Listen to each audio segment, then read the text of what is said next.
الحمد لله نحمده ونستعينه ونستغفره ونؤمن به ونتوكل عليه ونعوذ بالله من شرور أنفسنا ومن سيئات أعمالنا من يهد الله فلا مضل له ومن يضلل فلا هادي له أشهد أن لا إله إلا الله وحده لا شريك له وأشهد أن سيدنا ونبينا ومولانا محمدا عبده ورسوله أرسله ربه بالحق بشيرا ونذيرا وداعيا إلى الله بإذنه وسراجا منيرا صلى الله تعالى عليه وعلى آله وصحبه وبارك وسلم تسليما كثيرا أما بعد فأعوذ بالله من الشيطان الرجيم بسم الله الرحمن الرحيم جعل الله الكعبة البيت الحرام قياما للناس والشهر الحرام والهدي والقلائد ذلك لتعلموا أن الله يعلم ما في السماوات وما في الأرض وأن الله بكل شيء عليم وقال النبي صلى الله عليه وسلم خذوا عني مناسككم கண்ணியத்திற்குரிய அல்லாஹ்வின் நல்லடியார்களே, உலகம் முழுவதிலிருந்தும் மக்கள் எல்லாம் ஹஜ்ஜுக்கு சென்று கொண்டிருக்கிற ஒரு காலகட்டம் இது. எனவே இந்த நேரத்தில் ஹஜ்ஜின் தத்துவம் என்ன என்பதை பற்றி ஹஜ்ஜுக்கு சென்றவர்கள், இங்கே இருப்பவர்கள், ஹஜ்ஜு செய்ய நாடுபவர்கள் எல்லோருமே நாம் இந்த விஷயங்களை அறியவும் நினைவுபடுத்தவும் கடமைப்பட்டிருக்கிறோம். ஹஜ்ஜுக்கு சென்றிருக்கிற மக்களும் இந்த விஷயங்களை அறிய வேண்டும். ஹஜ் என்பது என்ன, அது எத்தகைய உணர்வுபூர்வமான ஒரு வணக்கம் என்பதை நாம் எல்லாம் அறிந்து கொள்ள வேண்டும். இந்த மக்கள் முஸ்லிம்கள் எல்லாம் இப்போது எந்த வணக்கத்தை நிறைவேற்ற சென்றிருக்கிறார்களோ அந்த நகரம், அல்லாஹ் அந்த நகரத்தை பல பெயர்களிலே அழைக்கிறான். உலமாக்கள் சொல்வார்கள், ஒரு பொருளுக்கு பல பெயர்கள் இருப்பதே அதன் உயர்வை காட்டும் என்று சொல்வான். உயர்ந்த பொருள்களுக்குத்தான் பல பெயர்கள் இருக்கும். அல்லாஹுடைய திருநாமங்கள் பல உண்டு. நபி ஸல்லல்லாஹு அலைஹி வஸல்லம் அவர்களுக்கு பல பெயர்கள் உண்டு. அதே போலதான் புனித மக்கா மதீனா நகரங்களுக்கும் பல பெயர்கள் உண்டு. நபி ஸல்லல்லாஹு அலைஹி வஸல்லம் அவர்களும் மதீனாவை பல பெயர் சொல்லி அழைப்பார்கள். எங்க ஒரு போருக்கு போயிட்டு வந்தாலும் மதீனாவை பார்த்து சொல்வார்கள், இந்த நகரம் தைபத்துன் தாபத்துன் என்று சொல்வான். இப்போ மதீனாவுக்கு பல பெயர்கள் இருக்கிறது. மக்காவை அல்லாஹ் திருமறையிலே மக்கா என்று சொல்வான், பக்கா என்று சொல்வான், அல் பலதுல் அமீன் என்று சொல்வான், அல் பலதுல் ஹராம் என்று சொல்லப்படுகிறது. உம்முல் குரா, மக்கா இருக்கிறதே நகரங்களுக்கெல்லாம் அது தாய் என்று அழைக்கப்படுகிறது. இப்படி இந்த நகரம் பல பெயர்களால் அழைக்கப்படுகிறது. எல்லா பெயர்களுமே அது ஒரு உன்னதமான நகரம், இந்த உலகத்தினுடைய பிற நகரங்களைப் போல் ஒரு நகரம் அல்ல என்பதை இந்த பெயர்கள் மூலமாகவே நீங்கள் புரிந்து கொள்ளலாம். அவ்வளவு அற்புதமான பெயர்களை தாங்கி நிற்கிற ஒரு நகரத்தை நோக்கித்தான் இந்த ஹாஜிகள் எல்லாம் சென்று கொண்டிருக்கிறார்கள். அருமையானவர்களே, மக்கமா நகரம் எல்லா வகையிலும் அருள் நிறைந்த ஒரு நகரம், எல்லா வகையிலும். இப்ராஹிம் அலைஹிஸ்ஸலாம் மனைவியும் மகனையும் மக்கால விட்டுறாங்க.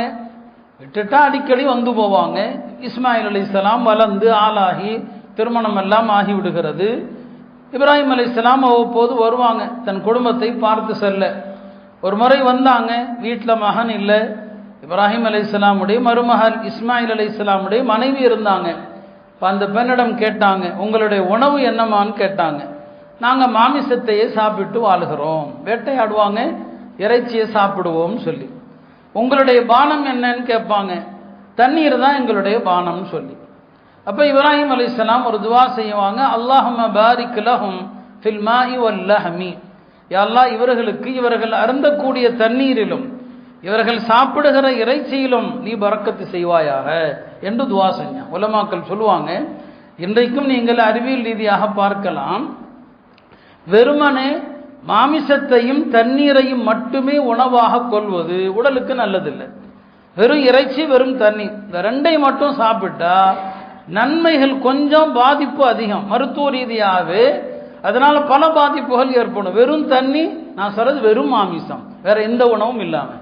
ஆனால் இதுல விதிவிலக்கு மக்கா மட்டும்தான். மக்காவில் உள்ளவர்கள் மட்டும் வெறும் மாமிசத்தையும் வெறும் தண்ணீரையும் சாப்பிட்டாலும் அவர்களுக்கு உடல்ல பாதிப்பு வராது. காரணம் இப்ராஹிம் அலைஹிஸ்ஸலாமுடைய துஆ. அல்லாஹும்ம பாரிக் லஹும் ஃபில் மாஇ வல் லஹம். யா அல்லாஹ் இவர்களுடைய தண்ணீரிலும் இவர்களது மாமிசத்திலும் பரக்கத்து செய். அந்த துஆவுடைய பரக்கத்தினால மக்கால மட்டும் மாமிசத்தை மட்டுமே வெறும் தண்ணீரை மட்டுமே சாப்பிட்டாலும் பிரச்சனை கிடையாது. நீங்க இன்னைக்கு அங்க அப்படிதான் பாக்குறீங்க.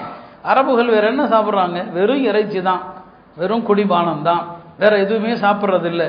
அப்ப இப்ராஹிம் அலைஹிஸ்ஸலாமுடைய துஆவுடைய பரக்கத்து இருக்கிறது. அந்த நகரத்தினுடைய எல்லாவற்றிலும் நீங்கள் பார்க்கலாம். மக்கமா நகரம் எல்லா வகையிலும் அல்லாஹ் சொல்வது போல முபாரக்கன், அது அருள் நிறைந்த நகரம் என்று அல்லாஹ் சொல்லுவான். காபாவை சுற்றி இருக்கிற எல்லாமே என்ன? அருள் தான். ஹஜருல் அஸ்வத் ஒரு சாதாரணமாக பார்ப்பதற்குத்தானே அது ஒரு கல், அது இல்லையா? ஆனால் அந்த கல் ருக்குன யமானி இருக்குது, அது ஒரு மூலை, காபாவுடைய ஒரு மூலை. இந்த ரெண்டுக்கும் தான் காபாவுடைய 4 மூலைகள் இருக்கிறது. இந்த 4 மூலைகள்ல ஹஜர் அஸ்வதுடைய மூலை, ருக்குன யமானிங்கிற மூலை, இந்த 2 மூலைக்கும் தான் சில தனி சிறப்புகள் இருக்கிறது. அதெல்லாம் நாம தவாஃப் எப்படி செய்யணும்னு சொல்லும்போது அதை விளக்கி இருப்போம். நபி ஸல்லல்லாஹு அலைஹி வஸல்லம் சொல்லுவாங்க, அல் ஹஜருல் அஸ்வத் ஒரு ருக்குனுல் யமானி யஹுத்தானி ذுனூப ஹத்தன். ஹஜர் அஸ்வதும் ருக்குன யமானியும் பாவங்களை முற்றிலுமாக அழித்து நசுக்கி விடுகிறதுன்னு சொல்லுவாங்க. இப்போ அந்த ஹஜர் அஸ்வதும் ருக்குன யமானியும் அவற்றை பார்ப்பது இருக்கிறது, அதுவே பாவங்களை எல்லாம் அழித்து விடுகிறது. அல்லாஹ்வுடைய அருள் நிறைந்த காபா இருக்குது, காபாவை பார்க்கறது வணக்கம். ஒரு ஹதீஸ், ஒரு பலவீனமான ஆதாரத்தன்மை குறைந்த ஹதீஸ் தான் 3 விஷயங்களை பார்ப்பது வணக்கம். பெற்றோர்களை பார்ப்பது ஒரு வணக்கம், குர்ஆனை விரித்து வைத்து பார்ப்பது ஒரு வணக்கம். அதனால தான் பல சஹாபாக்கள் குர்ஆனை விரித்து முத்தமிடுவாங்க. ஹஜ்ரத் உமர் ரலியல்லாஹு அன்ஹு அவர்கள் தினமும் காலையில் எழுந்தால் அல்லாஹ்வுடைய அருள்மறையை விரிப்பாங்க, முத்தமிடுவாங்க. இது என்னுடைய ரப்புடைய வார்த்தைகள் என்று சொல்லுவாங்க. குர்ஆனை பார்க்கிறது வணக்கம். 3வது என்ன? காபாவை பார்க்கிறது வணக்கம். அப்ப எல்லாமே அங்கு பரக்கத்து தான். அங்க இருக்கக்கூடிய ஜம்சம் அதனுடைய அருளையும் அதனுடைய பரக்கத்தையும் விவரிக்கவும் வேண்டுமா என்ன? ஆக மக்கமா நகரத்தினுடைய பெயர்கள் பல, மக்காவுடைய பரக்கத்துகள் பல. எந்த விதமான உணவு தட்டுப்பாடுகளும் குடிபான தட்டுப்பாடுகளும் இல்லாத நகரமாக அல்லாஹ் இந்த மக்கமா நகரத்தை ஆக்கியிருக்கிறான். ஹாஜிகள் இந்த அருள் நிறைந்த இந்த மக்காவுக்கு தான் என்ன செய்றாங்க? போறாங்க. அருமையானவர்களை, எல்லா நபிமார்களும் புனித மக்காவுக்கு வந்திருக்கிறாங்க. ஆதம் அலைஹிஸ்ஸலாம் ஹஜ்ஜுக்கு வந்தாங்க, முதலாக ஹஜ்ஜுக்கு வந்தாங்க. மலக்குமார்கள் எல்லாம் ஆதம் அலைஹிஸ்ஸலாமை வரவேற்று அவர்களை பார்த்து சொன்னார்கள், பர்ர நுசுகுக யா ஆதம், ஆதமே உம்முடைய இந்த ஹஜ்ஜு நல்ல ஹஜ்ஜாக மபரூரான ஹஜ்ஜாக ஆகட்டும் என்று மலக்குமார்கள் எல்லாம் துஆ செய்தாங்க. மினால் இருக்கிற மஸ்ஜிதுல் ஹைஃப், பெருமானார் ஸல்லல்லாஹு அலைஹி வஸல்லம் அவர்கள் சொன்னாங்க, இந்த மஸ்ஜிதுல் ஹைஃப்ல 70 நபிமார்கள் தொழுதாங்க. ஆதாரபூர்வமான ஹதீஸ்ல 70 நபிமார்கள் என்று வருது. ஆனா நம்ம வழக்கத்துல அதுல 3-4 சைபரை கூட்டிக்கிட்டாங்க, 70,000 நபிமார்கள் அப்படின்ட்டு. நான் ஹதீஸ்ல வர்றது 70 நபிமார்கள் தொழுதாங்க. 70 நபி தொழுதார்கள் என்றால் அதுவே பெரிய பரக்கத்து தான்.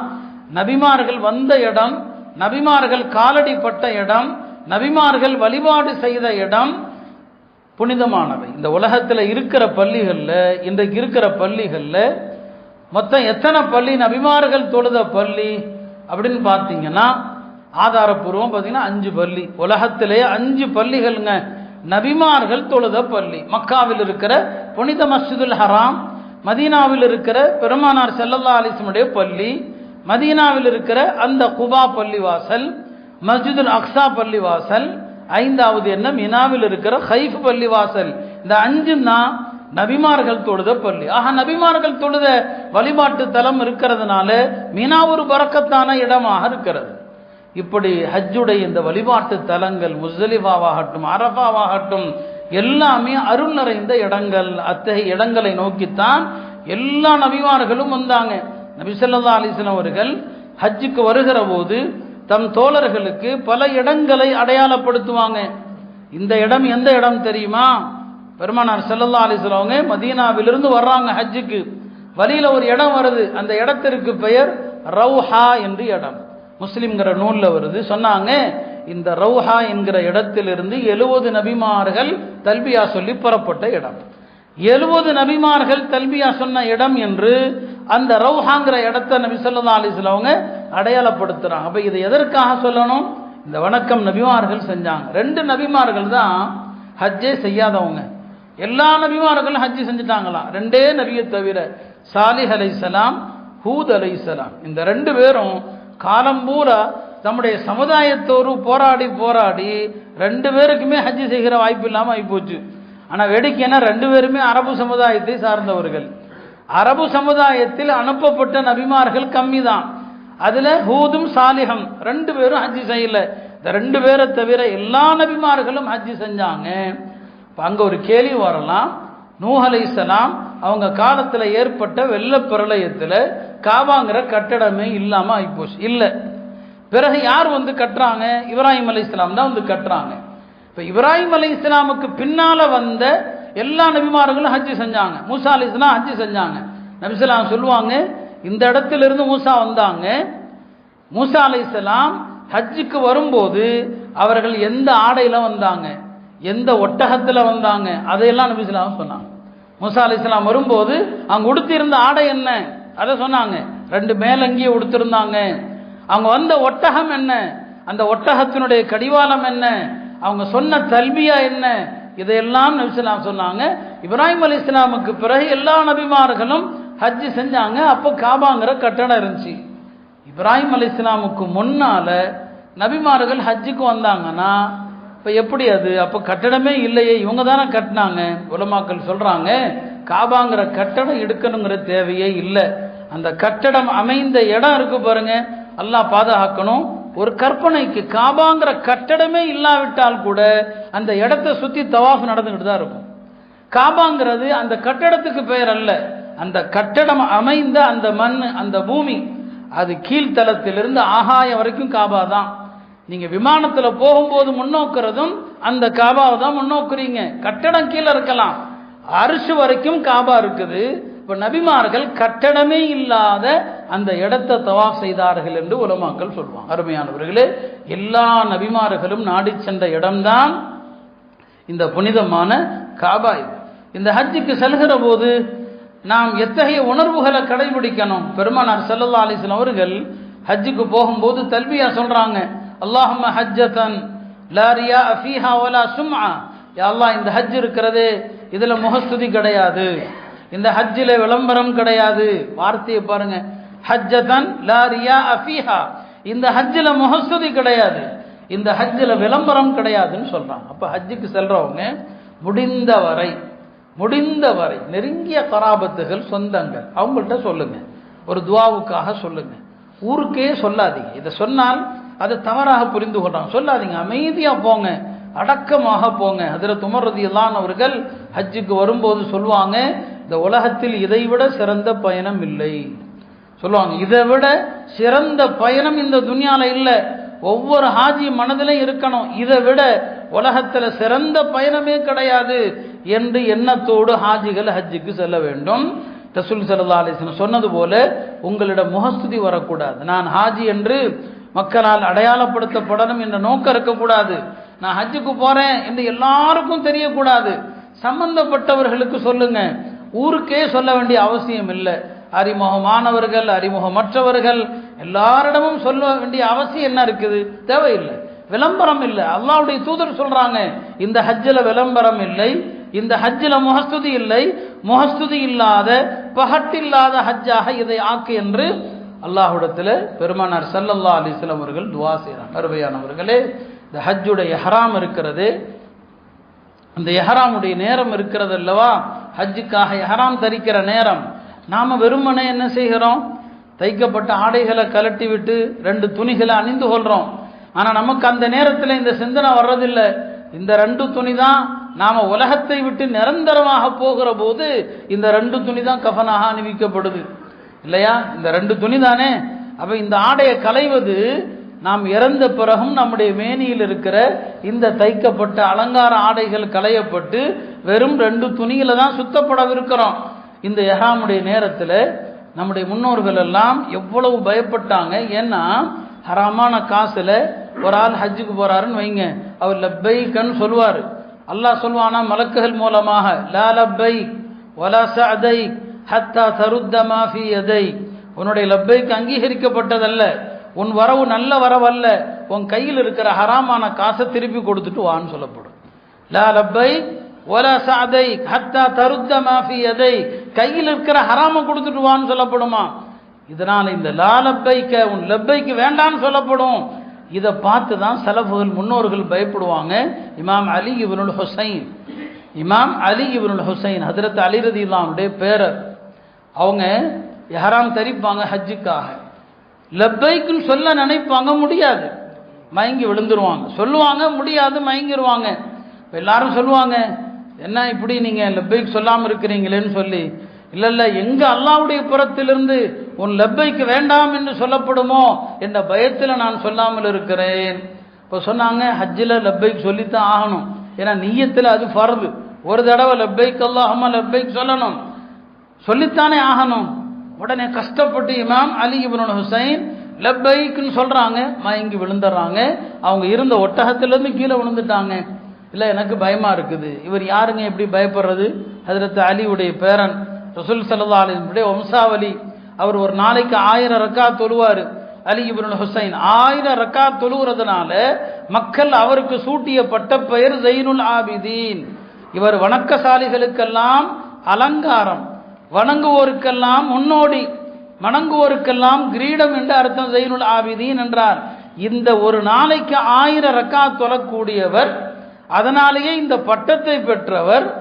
அவர் தல்பியா சொல்கிற போது என் தல்பியா தூக்கி எறியப்படுமோ என்று பயப்படுறாருன்னு சொன்னா, நாம எந்த வணக்கத்திலும் ஈடுபடாம, எந்த வணக்கமும் செய்யாம, பல பாவங்களை புரிந்து கொண்டு நாம தல்பியா சொல்கிற போது நமக்கு எத்தகைய அச்சமும் எத்தகைய பயமும் வர வேண்டும் என்பதை அருமையானவர்களே, ஹஜ்ஜுக்கு செல்லுகிறவர்கள் யோசிக்கணும்.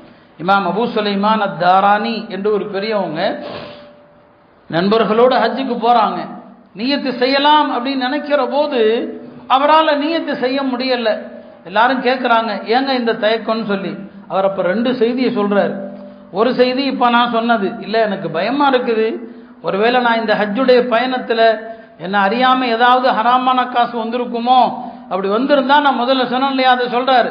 மலக்குகள் சொல்லுவாங்க, லா லப்பைக வலா சஅதைக், உன்னுடைய வரவு நல்வரவல்ல, உன்னுடைய ஹஜ்ஜி ஏற்றுக்கொள்ளப்பட்டதல்ல, நீ வச்சிருக்கிற காசை எல்லாம் திருப்பி கொடுக்காத வரை என்று சொல்லப்படுமோன்னு பயப்படுறேன் அப்படின்னு சொல்லிவிட்டு 2வது ஒரு செய்தி சொன்னார். அது இதை விட பயங்கரமானது. தௌராத்தில் இருக்குதான், மூசா அலைஹிஸ்ஸலாமுக்கு அல்லாஹ் சொன்னானா, மூசாவே உன் கூட்டத்தில் இன்னார் எல்லாம் என்னை திக்ர் செய்ய வேண்டான்னு சொல்லு. அல்லாஹ் பாதுகாக்கணும். மூசா அலைஹிஸ்ஸலாமுக்கு அல்லாஹ் சொல்றானா, உன் கூட்டத்தில் இன்னென்ன ஆள்கள்கிட்ட எல்லாம் சொல்லிடு, என்ன திக்ர் செய்ய வேண்டான்னு சொல்லிடு. அவர்கள் என்னை திக்ரு செய்தால் நான் அவர்களை சபிப்பேன். அவங்க என்ன திக்ரு செய்வாங்க, நான் அவர்களை சபிப்பேன். மூசா அலைஹிஸ்ஸலாம் கேட்டாங்களே, அல்லாஹ் இது என்ன இதுன்னு சொல்லி. ஆம், இவர்கள் அநியாயக்காரர்கள், எனவே அவர்கள் என்ன தங்களுடைய நாவுகளால் என்னை துதிக்க வேண்டாம், நான் அவர்களை சபிப்பேன். இதை சொல்லிட்டு அபூ சுலைமான் தாரானி சொல்றாங்க, நான் பயப்படுகிறேன், எங்க என்னுடைய அநியாயத்தினால நான் லப்பைக் அல்லாஹும்ம லப்பைக்குன்னு சொல்ல அல்லாஹ் மலக்குகள்கிட்ட இவர்கிட்ட போய் சொல்லு, நீ லப்பைக்கெல்லாம் சொல்ல வேண்டாம், நான் உன்னை சபிப்பேன் என்று சொல்லிட மாட்டானோ என்று நான் பயப்படுறேன். அல்லாஹ்வுடைய நல்லடியார்கள் அவர்களெல்லாம் இந்த பயம், இந்த அச்சத்தோடு தல்வியா, இந்த அச்சத்தோடு இஹ்ராமுடைய நிலையில அவர்களது நிலை இருக்குதுன்னா நம்முடைய நிலை என்னமாங்க? அரஃபா மைதானத்தில் பாருங்க, அல்லாஹ்வுடைய அடியார்களுடைய நிலை எப்படிப்பட்டது. அரஃபா மைதானத்தில் முன்னோர்கள் ஒருத்தர் சொல்றாராம், முன்னோர்கள் ஒரு ஆள் சொல்றார், யா அல்லாஹ், இந்த அரஃபா மைதானத்தில் இருக்கிற யாரையும் என்னால் மன்னிக்காமல் விட்டு விடாது. இந்த பாவி உட்கார்ந்து இருக்கிறேன், இந்த பாவினா ஒரு பாவி இருக்கிற சபையில மன்னிப்பு வழங்கப்படாதுன்னு இருக்குதா இல்லையா? இந்த பாவியினால் இந்த மக்களை மன்னிக்காமல் விட்டு விடாது, இந்த மக்களை மன்னிச்சிருன்னு சொல்லி. இன்னொரு பெரியவங்க சொல்றாங்க, அரஃபா மைதானத்தை பார்த்துட்டு சொல்றாரு, இது எவ்வளவு அற்புதமான இடம், இது எவ்வளவு புனிதமான இடம், இந்த பாவியாகிய நான் மட்டும் இல்லாவிட்டால், இந்த பாவியாக நான் மட்டும் இல்லைன்னா இந்த இடம் எவ்வளவு புனிதமான இடம். அருமையான ஹாஜிமார்களே, ஹஜ்ஜுக்கு சென்றிருப்பவர்களே, உங்களுக்கும் இந்த உணர்வு தான் அரஃபால இருக்கணும். நான் தான் பாவி, இங்க இருக்கிற மக்கள் எல்லாரும் நல்லவங்க. அதில் உமர் அப்படிதானே நினைச்சாங்க. உமர்தான் என்ன நினைச்சாங்க, மறுமையில் அல்லாஹ் ஒரு வேளை இப்படி சொன்னான், எல்லாரும் சொர்க்கத்துக்கு போங்க ஒரு ஆளை தவிர அப்படின்னா இல்லையா, நான் என்ன ஒருவேளை அந்த நரகவாதி நானா தான் இருப்பேனோ அப்படின்னு நினைப்பேன். நாங்க அப்போ உங்களை புனிதமாக நினைக்காதீங்க, இந்த இடத்துல நான் தான் பாவி என்று அந்த அரஃபா மைதானத்தில் இந்த நல்லோர்கள் எண்ணியது போல உங்களுடைய எண்ணங்களும் சிந்தனைகளும் வரணும், அரஃபா மைதானத்தில் வரணும். அடுத்து நான் இன்னும் சொல்லுவேன், நம்ம என்ன கடைபிடிக்க வேண்டும் என்று. அருமையானவர்களே, ஹஜ்ஜின் தத்துவங்கள் என்று ஏராளமான விஷயங்களை உலமாக்கள் சொல்லுவாங்க. அதில் சுருக்கமாக நான் ஒரு 4-5 விஷயங்களை சொல்கிறேன். முதலாவது விஷயம், ஹஜ்ஜுங்கிறது என்ன? அது ஏகத்துவம், முழக்கம், ஷிர்க்க முற்றிலுமாக அழிக்கிறதா என்னங்க ஹஜ்ஜு. அதனால தான் இப்ராஹிம் அலைஹிஸ்ஸலாம் இருக்கு, அல்லாஹ் இந்த பைத்துல்லாவுடைய கட்டடத்தை கட்டும்போது அல்லாஹ் சொல்றான், வஇத் பவ்வஅனா லி இப்ராஹீம மக்கானல் பைத் அல்லா துஷ்ரிக் பி ஷைஆ. இப்ராஹிம் அலைஹிஸ்ஸலாமுக்கு காபா இருந்த இடத்தை அல்லாஹ் காட்டுறான். இந்த இடத்துல ஒரு ஆலயத்தை கட்டுங்கன்னு சொல்லும்போது முதல்ல அல்லாஹ் சொல்றான், எனக்கு யாரையும் இணை வைக்க கூடாது. வத்தஹிர் பைத்திய, இந்த ஆலயத்தை சுத்தப்படுத்துங்க, சிலைகளிலிருந்து, இணை வைப்பிலிருந்து, குஃபரிலிருந்து சுத்தப்படுத்துங்க. அப்ப லப்பைக் அல்லாஹும்ம லப்பைக், அதுதான் அரபுகள் பெருமானார் வருகைக்கு முன்னால அவனும் தல்பியா சொல்லுவான். யாரு? மக்காவுடைய முஷ்ரிக்கும் தல்பியா சொல்லுவான். ஆனா வினோதமான தல்பியா.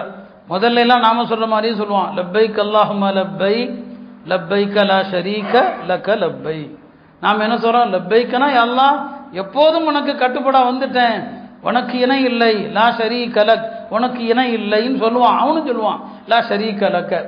பின்னால ஒரு வார்த்தையை சேர்த்துக்குவான், இல்லா ஷரீகன் ஹுவ லக்க, உனக்கு நீயே ஏற்படுத்தி கொண்ட இணையை தவிர, உனக்கு நீயே ஏற்படுத்தி கொண்ட இணையை தவிர அப்படின்னு ஒரு வார்த்தையை சேர்த்துக்குவான். அதனால தான் 2 தடவை லா ஷரீக லக் லா ஷரீக லக், இல்ல உனக்கு இணை கிடையாது, உனக்கு இணை கிடையாது.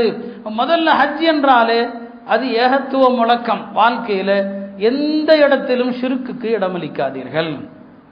உலமாக்கள் ஷிர்க்க ஹதீஸ்லயும் வரும், ஷிர்க்குல பெரிய ஷிர்க்கும் இருக்குது, ஷிர்க அக்பர், ஷிர்குல அஸ்கர், சின்ன ஷிர்க்கும் இருக்குது, ஷிர்குல ஷிர்க ஜலி, வெளிப்படையான இணை வைப்பும் இருக்கிறது, ஷிர்க ஹஃபி, மறைமுகமான ஷிர்க்கும் இருக்கிறது.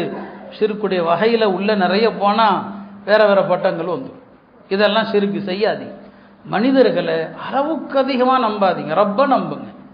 சூனியம் செய்வன அது இதுன்னு சொல்லி யார் வாசலையோ போய் தட்டுறீங்க. இவர்கள் எல்லாவற்றுக்கும் மேலாக ரப்ப ஒருவன் சக்தி உடையவன் அப்படிங்கிற நம்பிக்கையே உங்களுக்கு வரமான் இருக்குது. இந்த மனிதனை நம்புறீங்க, அவன் தர தாயத்துகளை நம்புறீங்க, அவன் அதை எரி இதை எரின்னு சொல்றான், அதை நம்புறீங்க. இந்த பொருள்கள் மீது இருக்கிற நம்பிக்கை இவைகளை படைத்த ரப்புக்கு கிடையாதா என்ன? ஏன் அந்த ரப்புடைய கதவை நீங்க தட்டலாமே. அந்த ரப்பு கைவிட மாட்டான், அந்த ரப்பு ஏமாற்ற மாட்டான். அவன் வாங்குபவன் அல்ல, கொடுப்பவன். அவன் ஏமாற்றுபவன் அல்ல, அவன் நம்பிக்கையாளன். அந்த ரப்புட்ட கேட்காம எதற்கு இந்த மனித வாசல்களை போய் தட்டி? இந்த மாதிரி பிரச்சனைகள், ஏதாவது செய்வினை கோளாறுகள், சைத்தானிய கோளாறுகள் அதெல்லாம் இருக்கலாம், இல்லைன்னா இல்லை, இருக்குது. ஆனா எல்லாவற்றிலும் அதையே நம்பக்கூடாது. இது செய்வின, எதை எடுத்தாலும் செய்வின, எதை எடுத்தாலும் சைத்தான் கோளாறு, இந்த நம்பிக்கை ஷிர்க்குல போய் தள்ளும். இதுக்காண்டி யாரையாவது போறீங்கன்னா முழுசா அவரை நம்பிடுறான், எல்லாமே பாவாதான், முடிஞ்சு போச்சு, ஈமான் அங்கே செத்து போச்சு, எல்லாம் பாவா சரி பண்ணிடுவாரு. அல்லாஹ் பாதுகாக்கணும். நான் இப்போதும் கேட்கிற துவா அதுதான், உன்னுடைய வாசலை தவிர எந்த வாசலையும் தட்டக்கூடாது. அல்லாஹ்ட்ட அப்படி கேளுங்க, எல்லாம் எந்த நோயோ நொடியோ நோவோய் முசீபத்தோ உன்னை தவிர வேறு எவரிடமும் நான் கெஞ்சக்கூடாதுன்னு கேளுங்க. அல்லாஹ் உங்களுடைய பிரார்த்தனைகளை கபூல் செய்வான். இப்போ ஹஜ்ஜு அதைத்தான் அங்கே கற்றுத்தருது. ஹஜ்ஜு ஷிர்க்க ஒழிக்கிறதா ஹஜ்ஜு.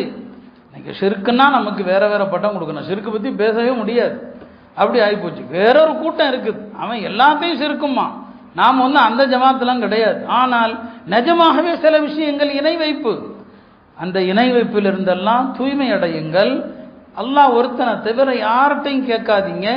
கஷ்டமா அல்லாஹ்வுடைய பள்ளிக்கு வாங்க, 2 ரக்காத் தொழுங்க, அல்லாஹ் நிறைவேற்றுவான். ரசூல் ஸல்லல்லாஹு அலைஹி வஸல்லம் இத ஹஸபஹு அம்ருன், எந்த பிரச்சனை கவலை அளித்தாலும் ஸல்லா, உடனே 2 ரக்காத் தொழுவாங்க. அல்லாஹ் சொல்வது என்ன? வஸ்தஈனு பிஸ்ஸப்ரி வஸ்ஸலா, பொறுமையை கொண்டு தொழுகை கொண்டு அல்லாஹ்ட்ட உதவி தேடுங்க. எனவே ஹஜ்ஜின் முதல் பாடம் அதுதான். ஹஜ்ஜினுடைய 2வது பாடம் என்ன? தஸ்லீம், அல்லாஹ்வுடைய கட்டளைக்கு சரணடையுதல். ஹஜ்ஜில் லாஜிக்கே கிடையாதுங்க, அறிவுபூர்வமா விஞ்ஞானபூர்வமா கிடையாது.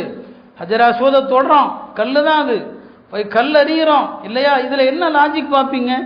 அதனால என்னுடைய அறிவுக்கு ஏற்கணும், விஞ்ஞானபூர்வமா இருக்கணும், இதில் என்ன லாஜிக்கு? இந்த கேள்வி கேட்டால் காஃபிரா போயிடுவீங்க. அல்லாஹ் சொல்கிறான், அவ்வளோதான். அல்லாஹ்வுடைய நல்லடியார்கள் யாருன்னு சொன்னால், இதா துஉ இலல்லாஹி வ ரசூலிஹி, அல்லாஹ்வின் பக்கமும் அவனுடைய தூதரின் பக்கமும் அழைக்கப்பட்டார். லியஹ்கும பைனஹும், என்ன தீர்ப்பு? வாங்க, அல்லாஹ்வுடைய தீர்ப்பு என்ன, நபி ஸல்லல்லாஹு அலைஹி வஸல்லம் தீர்ப்பு என்னன்னு அழைக்கப்பட்டால், யகூலு, அவங்க சொல்லுவாங்க, சமிஅனா வ அதானா, நாங்கள் கேட்டோம் கட்டுப்பட்டோம். எனவே அல்லாஹ்வுடைய சொல்லுக்குத்தான் அங்கே மதிப்பே தவிர இதில் என்ன லாஜிக்கு? அது என்ன இது என்ன? ஒரு பெண்மணியின் கணவன் இறந்தால் 4 மாதம் 10 நாள் இதாயிரு. அது 16 வயசு பெண்ணாக இருந்தாலும் சரி, 90 வயசு பெண்ணாக இருந்தாலும் சரி. 90 வயசு பெண்ணுக்கு எதுக்குங்க இதா? அந்தம்மா என்ன கருத்தரிக்க போகுதா? இப்படி லாஜிக் பேசினான்னா காஃபிரா போயிடுவான். மார்க்கம் சொல்லுது, அவ்வளோதான். 4 மாதம் 10 நாள் இதா இருக்கணும். அவள் கருவுற தகுதியானவளா, கருவுறுவதற்கான தகுதியற்றவளா? இல்லை. கணவன் இறந்தால் 4 மாதம் 10 நாள், அங்கே கட்டளை அதுதான். நபி ஸல்லல்லாஹு அலைஹி வஸல்லம் வார்த்தைகளை அவங்களுடைய மனைவிமார்கள் பெண்கள் எந்த அளவு கடைபிடிப்பாங்கன்னா, நபி ஸல்லல்லாஹு அலைஹி வஸல்லம் சொல்லுவாங்க, எந்த பெண்ணும் பாருங்க, யார் இறந்தாலும் துக்கம் ஆண்கள் கடைபிடிக்க கூடாது. ஆண்களுக்கு துக்கம் இல்லை, கண்ணீர் விடலாம், ஆனால் துக்கம் இல்லை. ஆம்பளை உழைக்கிறவன் அவன் துக்கப்பட்டு வீட்டில் உட்காந்தா என்ன ஆகிறது? பெண்களுக்கு தான் துக்கம். கணவன் இறந்தால் 4 மாதம் 10 நாள் துக்கம். சொந்த பந்தங்கள் யாராவது இறந்தால் பெண்களுடைய மனசு இலகிய மனசு இல்லையா? அதனால நபி ஸல்லல்லாஹு அலைஹி வஸல்லம் சொன்னாங்க, குடும்பத்தில் உறவினர்கள் யாராவது இறந்தா 3 நாள் துயரத்தை கடைபிடிக்கலாம், 3 நாள் சோகமா இருக்கலாம். இப்படி ஒரு ஹதீஸில் சொல்லிட்டாங்க. இப்போ உம்மு ஹபீபா பெருமானார் ஸல்லல்லாஹு அலைஹி வஸல்லம் மனைவி, அவங்களுடைய தந்தையார் அபூ சுஃபியான் இறந்த செய்தி வருது. இறந்த செய்தி வந்ததும் உம்மு ஹபீபா ஒரு 3 நாள் அலங்கரிக்காம சோகமா இருந்தாங்க. 4வது நாள் அடிமை பெண்ணை கூப்பிட்டாங்க, நறுமண பொருள் எடுத்துட்டு வர சொன்னாங்க. கன்னத்துல உடம்புல தடவிக்கிட்டாங்க. சொன்னாங்க, இன்னைக்கு எனக்கு நறுமணம் போடணுங்கிற ஆசையோ விருப்பமெல்லாம் கிடையாது. அல்லாஹ்வுடைய தூதர் சொன்னாங்க, யார் இறந்தாலும் 3 நாளைக்கு மேல் ஒரு பெண் துயரத்தை கடைபிடிக்க கூடாது. அதனால 4வது நாள் ஆயிடுச்சு, இன்னைக்கு நான் கடைபிடிக்கிறேன்.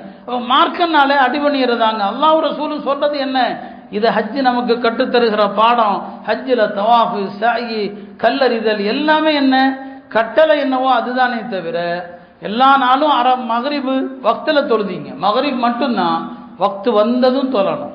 மகரிப் லேட்டாக தொழக்கூடாது, அது மக்ரூஹ். அது மற்ற தொழுகையெல்லாம் பிற்படுத்தி தொழலாம். மகரிபு லேட்டாக தொழுதான் மக்ரூ. சில இமாம்கள்கிட்ட மகரிபுடைய மொத்த நேரமே என்ன தெரியுமா? சூரியன் மறைந்த பிறகு நீங்கள் இயற்கை தேவைக்கு போயிட்டு ஒது செஞ்சுட்டு மகரிபு ஃபர்து சுன்னத் 5 ரக்காத் இதை தொழுது இதெல்லாம் செய்கிறதுக்கு எவ்வளோ நேரமோ அவ்வளோதான். இந்த டைம் முடிஞ்சிட்டுனா மகரிப் நேரம் முடிந்து விட்டதுன்னு சொல்லுவாங்க. அப்போ பாருங்க, மகரிப் வக்தில் தொழணும். ஆனால் அல்லாஹ்வுடைய உத்தரவு ஹஜ்ஜில் என்ன, அரஃபால என்ன, அரஃபால மாலையில் மகரிப் நேரம் இருக்கிறீங்க, ஆனால் மகரிப் தொழக்கூடாது. போ முஸ்தலிஃபா போ, அங்கே போய் மகரிபையும் இஷாவையும் தொழு.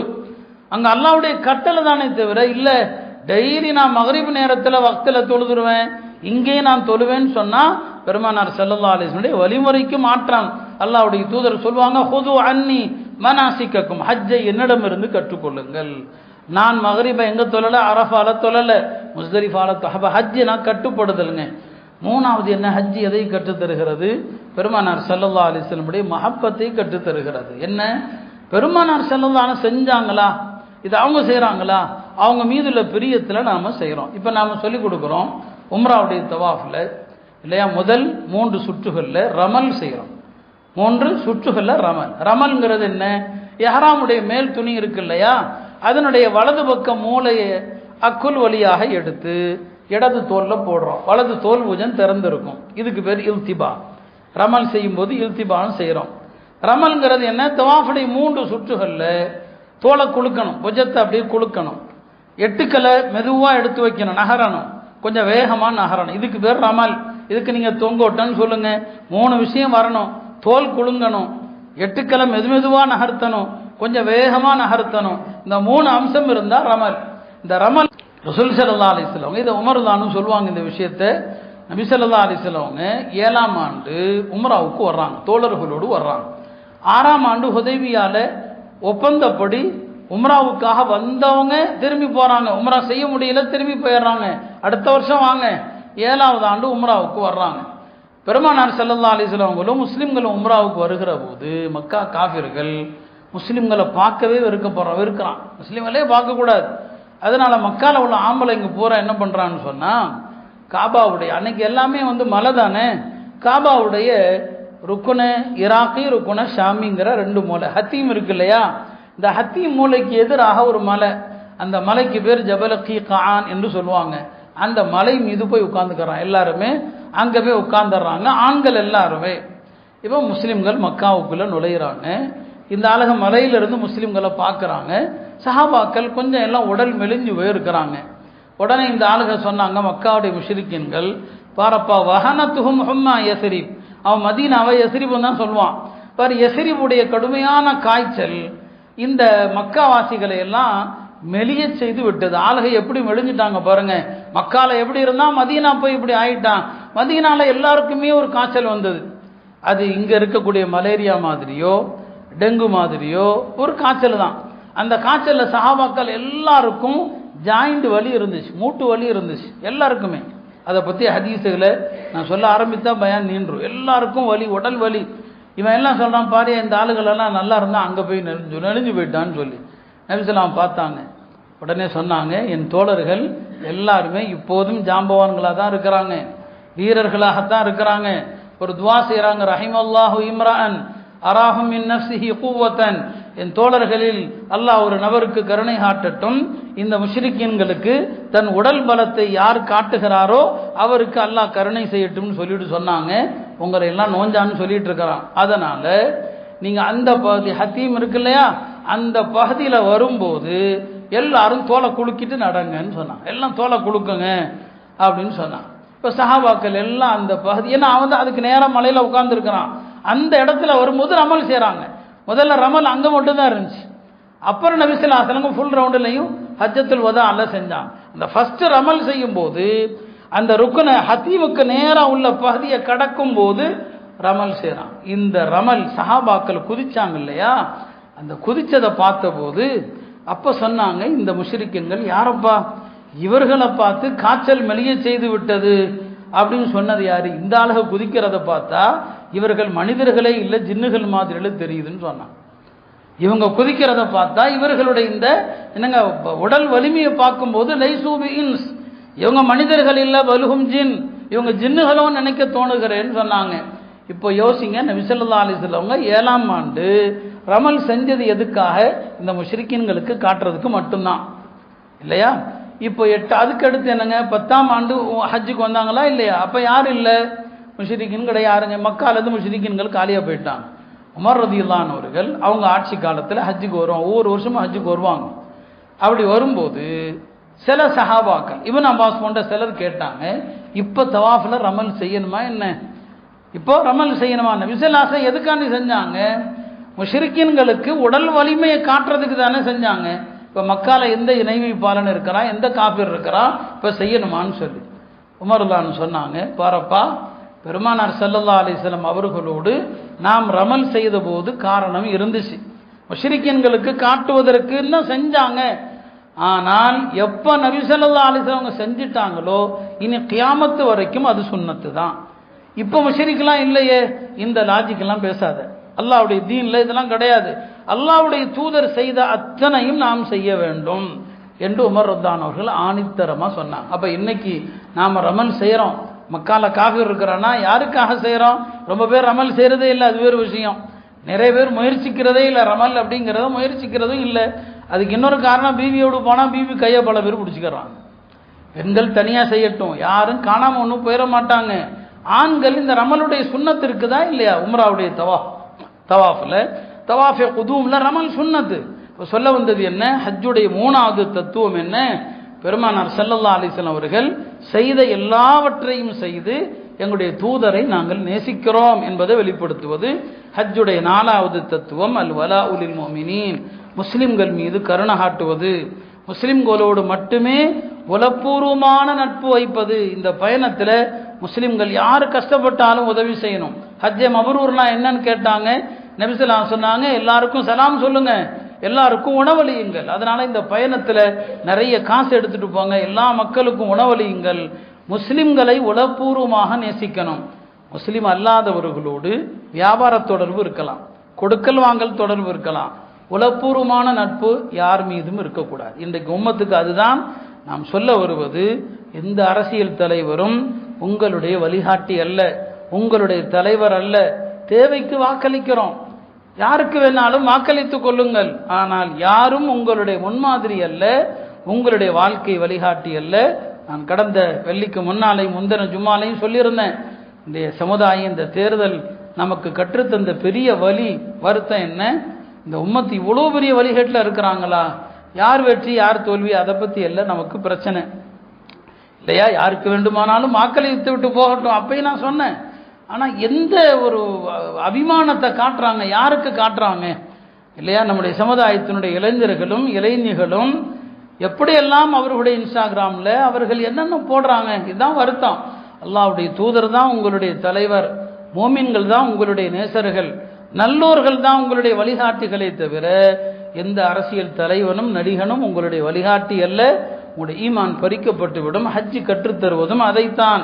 4வது விஷயம். 5வது என்ன, இந்த உலகத்திலிருந்து போகும்போது உள்ள ஆடையை தான் இந்த ஹஜ்ஜில் உடுத்துறோம், எஹராம் துணியை உடுத்துறோம். எல்லாருமே, ஒரு அரசன் வந்தால் அவனுக்கும் அந்த துணி தான், ஒரு ஏழை வந்தால் அவனுக்கும் அந்த துணி தான்.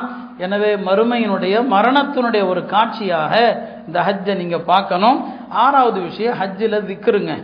ஹஜ்ஜுங்கிறதே திக்ரு தான். நபி ஸல்லல்லாஹு அலைஹி வஸல்லம் சொல்லுவாங்க, தவாஃபு, சஅயி, கல்லறிதல் இவைகள் எல்லாம் லி இகாமத்தி திக்ரில்லாஹ். இன்னமா ஜுஇல தவாஃபு வஸ்ஸஅயு பைன ஸஃபா வல் மர்வா வரம்யுல் ஜிமார் லி இகாமத்தி திக்ரில்லாஹ்.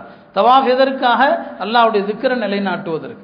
சஅய் எதற்காக? திக்ரை நிலைநாட்டுவதற்கு. கல்லறிதல் எதற்காக? திக்ருக்கு. ஹஜ்ஜே திக்ரு தாங்க. நீங்க முஸ்தலிஃபா வந்தா திக்ரு செய்யுங்கன்னு அல்லாஹ் சொல்றான். ஃபத்குருல்லாஹ இன்தல் மஷ்அரில் ஹராம். மஷ்அருல் ஹராம்னா முஸ்தலிஃபாவுக்கு இன்னொரு பேர். அது முஸ்தலிஃபா வந்தா திக்ரு செய்யுங்கங்கறான், ஹஜ் முடிச்சிட்டா திக்ரு செய்யுங்கங்கறான். ஆயத்துல ஹதீஸ்ல ஹஜ்ஜை பத்தி திக்ருனே வருது. ஆனா கைசேதம் என்ன, இன்றைய ஹாஜிகள் திக்ரு செய்வது மிக மிக மிக குறைந்து போனது. திக்ரும் துஆவும் தான் ஹஜ்ஜிலங்க, வேற எந்த வணக்கமும் இல்லை ஹஜ்ஜில். ஒன்று திக்ர அதிகமாக செய்யணும், துஆ அதிகமாக செய்யணும். இந்த 2 தான் ஹஜ்ஜு. ஆனால் இந்த 2மே செய்யறதில்லை. நபி ஸல்லல்லாஹு அலைஹி வஸல்லம் அவங்க லுஹரையும் அஸரையும் அரஃபால தொழுதுட்டு மாலை வரைக்கும் துஆல மட்டும்தான் இருந்தாங்க. துஆல தான் இருந்தாங்க. 2 இடத்துல துஆ, மற்ற இடங்களில் திக்ர். அரஃபாலையும் முஸ்தலிஃபாலையும் துஆ செய்யணும். அரஃபா முஸ்தலிஃபா துஆவுக்குரிய இடம். அரஃபால இரவு பகல் முழுக்க துஆ, முஸ்தலிஃபால ஃபஜ்ர் தொழுது விட்டு துஆல இருந்தாங்க. துஆ செஞ்சுட்டு இருக்கவங்க திடீர்னு சிரித்தாங்க. ஹஜ்ரத் அபூபக்கரோ உமரோ கேட்டாங்க, யா ரசூலல்லாஹ், இந்த மாதிரி இடத்துல நீங்க சிரிக்க மாட்டீங்களே, சிரிக்கிறீங்களேன்னு சொல்லி சொன்னாங்க. முஸ்தலிஃபால அல்லாஹ்ட்ட நான் ஒரு கோரிக்கை வச்சேன், என் உம்மத்தில் ஒருத்தன் இன்னொருத்தனுக்கு அநியாயம் செஞ்சிருப்பான், அநீதி இழைக்கப்பட்டவனுக்கு சொர்க்கத்தை கொடு, அநீதி இழைத்தவனை மன்னிச்சிருன்னு அல்லாஹ்ட்ட கேட்டேன். அல்லாஹ் சொன்னா இல்லை, அது முடியாதுன்னு சொல்லிட்டான். அதே துவாவை முஸ்தலிஃபாலையும் கேட்டேன், என் உம்மத்தில் யார் இன்னொருவருக்கு அநீதி இழைத்தாரோ அநீதி இழைக்கப்பட்டவருக்கு உயர்ந்த சொர்க்கத்தை கொடு, அநீதி இழைத்தவனை மன்னிச்சிரு அப்படின்னு அல்லாஹ்ட்ட கேட்டேன். அல்லாஹ் ஏற்றுக்கொண்டான். அல்லாஹ் ஏற்றுக்கொண்டதை அறிந்த ஷைத்தான் தன் மீதே மண்ணை வாரி போட்டுக்கொண்டு அந்தோ கைசேதமேன்னு ஓடுறான். ஷைத்தான் ஓடுறதை பார்த்து நான் சிரிச்சேன்னு சொன்னான். இப்போ அரஃபாவும் முஸ்தலிஃபாவும் துவாவுடைய இடம். இன்னைக்கு நாம சொகுசா தான் போறோம் அல்லாஹ்வுடைய கிருபையில். ஆனாலுமே சோர்வு அலுப்புன்னு சொல்லி முஸ்தலிஃபால யாரும் துவா செய்கிறதில்ல. அது அங்கே ஃபஜ்ரை முடிச்சுட்டு எல்லாம் மினாவுக்கு பெட்டியை கட்ட ஆரம்பிச்சாரான். அந்த துவாவுடைய முக்கியத்துவம் யாருக்குமே தெரிகிறதில்ல. இப்போ அரஃபா முஸ்தலிஃபா துவாவுடைய இடம், மினாவில் கல்லறிகிற இடங்கள் திக்ருடைய இடம். ஹஜ் என்பது திக்ரு தான் இல்லையா. 2 இன்னைக்கு தல்பியாவும் யாரும் சொல்றதும் இல்லை, சொன்னா தல்பியா சத்தமாகவும் சொல்றது இல்லை. நபி ஸல்லல்லாஹு அலைஹி வஸல்லம் சொன்னாங்க, என்னிடம் ஜிப்ரீல் வந்தாங்க, வந்து சொன்னாங்க, உங்களுடைய உம்மத்துக்கு ஆணையிடுங்கள், அவர்கள் தல்பியாவை உரத்த குரலில் சொல்லட்டும். என்னுடைய ஹாஜிகள் தல்பியா உரத்த குரலில் சொல்லுவதே இல்லை. யாராவது சொல்லி கொடுத்தா கொஞ்ச நேரம் சொல்றாங்க, விட்டுறாங்க. பெண்கள் மெதுவா சொல்லணும், ஆண்கள் உரத்த குரலில் சொல்லணும். இப்படி ஹஜ்ஜில் ஏராளமான தத்துவங்களும் ஏராளமான நுணுக்கங்களும் உள்ள ஒரு வணக்கம் தான் இந்த ஹஜ்ஜு. அதை உணர்வுபூர்வமாக செய்யணும். அந்த காலத்தில் ஹஜ்ஜுக்கு வந்து அல்லாஹ்வுடைய வீட்டை பார்த்து உணர்வு பிளம்பா மாறிடுவாங்க. ஒரு நடுத்தர வயது பெண், இப்னுல் முபாரக் சொல்றாங்க, ஒரு நடுத்தர வயது பெண்மணி தான் அவங்க அல்லாஹ்வுடைய வீட்டை வந்து தவாஃப் செய்ய வர்றாங்க. அல்லாஹ்வுடைய வீட்டை பார்த்ததும் அந்த அம்மா சொல்றாங்க, கம்மின் ஷஹ்வத்தின் ذهبت لذتها, எத்தனையோ இன்பங்கள் அதை அனுபவிச்சாச்சு, எத்தனையோ இன்பங்கள் அனுபவிச்சிட்டோம் போயிடுச்சு. ஆனால் வபகியத் தபிஆத்துஹா, நாம் அனுபவித்த இன்பங்களுடைய பாவச் சுமைகள் அப்படியே தான் இருக்குது. இன்பங்களை எல்லாம் அனுபவிச்சிட்டோம், வபகியத் தபிஆத்துஹா, ஆனால் அந்த சுமைகள் இன்னும் அப்படியே தான் இருக்குது. யா அல்லாஹ், எங்களை தண்டிப்பதற்கு நீ நரகத்தை மட்டும்தான் வைத்திருக்கிறாயா, உன்னுடைய மன்னிப்பு எங்களுக்கு விசாலமானதுன்னு சொல்லி இப்னு முபாரக் ரஹ்மத்துல்லாஹி சொல்றாங்க, உன்னுடைய இல்லம், தன்னை பார்த்து சொல்றாங்க, உன்னுடைய உள்ளம் எவ்வளவு இறுகிய உள்ளம். ஒரு சின்ன பெண்மணி அல்லாஹ்ட்ட எப்படி உருகுறாங்க, அல்லாஹ்வுடைய வீட்டை பார்த்து எப்படி கதறாங்க, ஒரு சின்ன பெண்மணி, உனக்கு அது வரலையப்பான்னு சொல்லி தன்னைத்தானே நொந்து கொள்றாங்க. இப்னு முபாரக் அருமையானவர்களே, ஹஜ்ஜுக்கு சென்றவர்கள் அல்லாஹ்வுடைய இல்லத்தை பார்க்கிற போது உணர்வுபூர்வமாக கேளுங்க. அல்லாஹ்ட்ட 2 வார்த்தைகள், இது போன்ற வார்த்தைகள் தான். அல்லாஹ் எத்தனையோ இன்பங்கள், என்ன அழகான வார்த்தை சொல்லுது, ஹராம் ஹலால் பார்க்காம எத்தனை இன்பத்தை அனுபவித்தோம், பாவச் சுமைகள் தானே தலைக்கு மேல் இருக்கிறது, நரகத்தை பற்றி பயப்படுறாங்க. இப்படி உணர்வுகளை தெரிந்து நல்லோர்கள் ஹஜ்ஜுக்கு செல்கிற போது எந்த உணர்வோடு சென்றார்களோ அந்த உணர்வோடு இந்த ஹாஜிகள் எல்லாம் ஹஜ்ஜை நிறைவேற்ற முயற்சிக்கட்டும். அல்லாஹ் இந்த ஹாஜிகள் அனைவரையும் அழகான முறையிலே ஹஜ்ஜ மப்ரூரோடு நன்மையோடு திரும்பி வர செய்யட்டும். நாம் எல்லோருக்கும் மீண்டும் மீண்டும் ஹஜ்ஜுடைய பாக்கியத்தை தந்தருள்வானாக, மதீனாவுடைய ஜியாரத்துடைய வாய்ப்பினை தந்தருள்வானாக, மஸ்ஜிதுல் அக்ஸாவிலே தொழக்கூடிய பாக்கியத்தை தந்தருள்வானாக. ஹஜ்ஜ மப்ரூரை அல்லாஹ் எனக்கும் உங்களுக்கும் நசீவாக்குவானாக. வஆஹிரு தஅவானா அனில் ஹம்துலில்லாஹி ரப்பில் ஆலமீன்.